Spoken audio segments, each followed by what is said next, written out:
IPL 2024 के लिए खिलाड़ियों की मिनी ऑक्शन का आयोजन होने जा रहा है दुबई में 19 दिसंबर 2023 के दिन। लास्ट मंथ सभी फ्रेंचाइजीज ने अपने रिटेन और रिलीज प्लेयर की लिस्ट को जारी कर दिया है, तो उसके हिसाब से अभी हमें पता है कौन कौन से ऐसे खिलाड़ी हैं जो इस बार जो ये मिनी ऑक्शन होने जा रही है इस ऑक्शन में अवेलेबल होने जा रहे हैं। अब इसी आईपीएल 2024 की ऑक्शन स्ट्रेटेजी सीरीज की पहली वीडियो में आज हम बातें करने जा रहे हैं राजस्थान रॉयल्स और कोलकाता नाइट राइडर्स, दो ऐसे फ्रेंचाइजीज जो काफ़ी ज़्यादा स्ट्रगल जिन्होंने किया था लास्ट आईपीएल में। इन दोनों ही फ्रेंचाइजीज की इस मिनी ऑक्शन में अपनाए जाने वाली स्ट्रेटेजी के बारे में। आगे कौन कौन से ऐसे खिलाड़ी हैं जिनके पीछे ये दो फ्रेंचाइजीज भागने जा रहे हैं, कौन कौन सी ऐसी खिलाड़ी हैं जिनकी रिक्वायरमेंट इन दोनों ही फ्रेंचाइजीज के पास अभी आ चुकी है, और आखिर क्या है इन दोनों ही फ्रेंचाइजीज की स्क्वाड डेप्थ। तो आज की वीडियो में चलिए इसी के बारे में बातें कर लेते हैं। अब अगर हम राजस्थान रॉयल्स की तरफ देखते हैं तो पर्स उनके पास अवेलेबल है 14.50 करोड़, यानी कि जो ये ऑक्शन होने जा रही है इस ऑक्शन में राजस्थान रॉयल्स के पास 14.50 करोड़ होंगे। प्लेयर्स उन्होंने 9 रिलीज कर दिए हैं, स्लॉट उनके पास 8 है, जहां पर 3 ऐसे स्लॉट है जो ओवरसीज प्लेयर्स के लिए रखे हुए हैं। अब अगर उनकी प्लेइंग 11 की तरफ देखते हैं तो प्लेइंग 11 में बहुत सारी ऐसी जगह है जहां पर उनको प्लेयर की ज़रूरत है, जैसे Yashasvi Jaiswal, Jos Buttler, Sanju Samson, Riyan Parag, Shimron Hetmyer, Donovan Ferreira, Raju Ravichandran Ashwin, Trent Boult, Yuzvendra Chahal और आवेश खान, जिनको उन्होंने ट्रेड किया है फ्रॉम लखनऊ सुपर जायंट्स। अब अगर उनकी स्क्वाड डेप्थ की तरफ हम देखते हैं तो संदीप शर्मा है, ध्रुव जुरेल है, कुणाल राठौड़ है, कुलदीप सेन, नवदीप सैनी, आदम जाम्बा और प्रसिद्ध कृष्णा है। अब ये जो प्लेइंग 11 और उनकी जो स्क्वाड स्ट्रेंथ को हम देखते हैं तो उसके हिसाब से जो उनके चौथी जो बैटिंग की प्लेइंग पोजीशन है, उनकी चौथी जो पोजीशन है जहां पर रियान पराग खेलते हैं, तो वो पोजीशन थोड़ी सी असमंजस वाली है, क्योंकि रियान पराग का परफॉर्मेंस लास्ट आईपीएल में इतना अच्छा नहीं रहा है।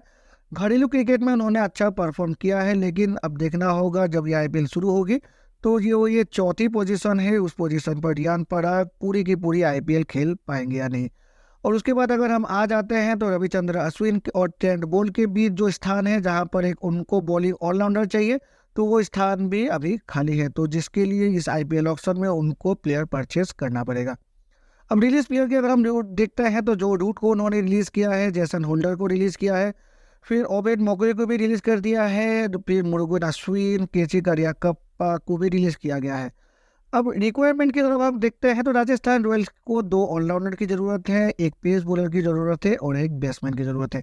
और रिक्वायरमेंट की अगर हम देखें तो रिक्वायरमेंट के हिसाब से अगर वो आईपीएल में बोली लगाने जा रहे हैं तो मुझे लगता है क्रिस वोक्स या फिर डेविड विली के पीछे राजस्थान रॉयल्स जरूर जाएगी। इनमें से एक भी खिलाड़ी अगर उनके पास आ जाता है तो ये जो उनके अश्विन और ट्रेंट बोल्ट के बीच जो जगह है उस पोजीशन पर ये दोनों काफ़ी ज़्यादा फिट बैठते हैं। फिर डेरिल मिचेल और रसी वेंडर डूसन के पीछे भी वो भाग सकता है। रसी वेंडर डूसन उनके स्क्वाड में थे, लेकिन फिर उनको उन्होंने रिटेन नहीं किया था। डेरिल मिचेल या फिर अगर डूसन को अगर उनमें से एक भी प्लेयर उनको मिल जाता है तो रियान पराग का जो पोजीशन है उस पोजीशन पे ये परफेक्टली फिट बैठेंगे। अगर हम पेस बॉलर की बातें करें तो लॉकी फर्ग्यूसन या फिर गस एटकिंसन के पीछे ये भाग सकता है। ट्रेंट बॉल अच्छा खेले हैं, लेकिन कंसिस्टेंटली वो अच्छा नहीं खेलते हैं पूरी की पूरी आईपीएल, तो उनकी जगह पर भी एक खिलाड़ी उनको चाहिए। तो ये दोनों में से एक भी खिलाड़ी अगर उनको मिल जाता है तो ट्रेंट बॉल के लिए ये एक परफेक्ट सब्स्टिट्यूट खिलाड़ी उनके पास आ जाएगा। और अगर हम इंडियन पेसर की तरफ देखते हैं तो उनको शार्दुल ठाकुर या फिर शिवम मावी, इन दोनों में से किसी एक के पीछे तो ज़रूर भागना ही चाहिए, क्योंकि ये दोनों ही इंडियन मूल के खिलाड़ी हैं, तो ये भी ट्रेंट बॉल की जगह को फुलफिल कर सकता है। अब वहीं पर अगर हम कोलकाता नाइट राइडर्स की बातें करें तो कोलकाता नाइट राइडर्स का परफॉर्मेंस काफ़ी ज़्यादा खराब था लास्ट आईपीएल में। पर्स उनके पास 32.70 करोड़ से, यानी कि बहुत ज़्यादा पैसे हैं। प्लेयर्स उन्होंने रिलीज़ किया है 12, स्लॉट उनके पास है 12, जहां पर 4 ओवरसीज स्लॉट अवेलेबल है। अब अगर उनकी प्लेइंग 11 की तरफ देखें तो सेम राजस्थान रॉयल्स की तरह ही उनकी जो प्लेइंग 11 है, यहाँ पर 2 ऐसी पोजीशन है जहाँ पर उनको प्लेयर परचेस करना है। वेंकटेश अय्यर, जैसन रॉय, नीतीश राणा, श्रेयस अय्यर, रिंकू सिंह, आंद्रे रसल, सूर्य नारायण, हर्षित राणा और वरुण चक्रवर्ती। अब उनकी अगर हम स्क्वाड स्टेट की तरफ देखें तो रहमानुल्लाह गुरबाज है, सुयश शर्मा भी है, अनुकूल रॉय और वैभव अरोड़ा है। अब रिलीज प्लेयर की तरफ अगर हम देखें तो उन्होंने बहुत सारे प्लेयर को रिलीज किया है, 12 प्लेयर को रिलीज किया है। तो शकीबुल हसन भी आ जाते हैं, Litton Das, David Wiese, Jagadeesan, Mandeep Singh, Shardul Thakur, Lockie Ferguson, Umesh Yadav, Tim Southee और जॉनस्टन चार्ल्स को उन्होंने रिलीज कर दिया। मतलब उनकी जो पेस बैटरी है उसको कम्प्लीटली उन्होंने डिलीट कर दिया है। अब रिक्वायरमेंट उनको 2 ऑलराउंडर चाहिए, 3 पेस बॉलर चाहिए और 3 बैट्समैन चाहिए। अब उसके हिसाब से डेरेल मिचेल, जॉस इंग्लिश या फिर हैरी ब्रूक, तीनों में से अगर एक भी खिलाड़ी उनको मिल जाता है तो जो ये 5वें नंबर की बल्लेबाजी है वो स्लॉट को वो पूरा कर पाएंगे। फिर जॉस हेजलवुड या फिर मिचेल स्टार्क में से अगर एक भी मिल जाता है तो उनकी जो पेस बॉलिंग अटैक है वो काफ़ी ज़्यादा स्ट्रॉन्ग हो जाएगी। एल्जरी जोसेफ, एल्डम मिलने या फिर दिलशान माधोसंका, इनके पीछे भी वे भागेंगे। मतलब ये जो 5 बॉलर हमें दिखाई दे रहे हैं, इनमें से अगर 2 भी उनको मिल जाता है तो उनकी पेस बैटरी काफ़ी ज़्यादा अच्छी हो जाएगी।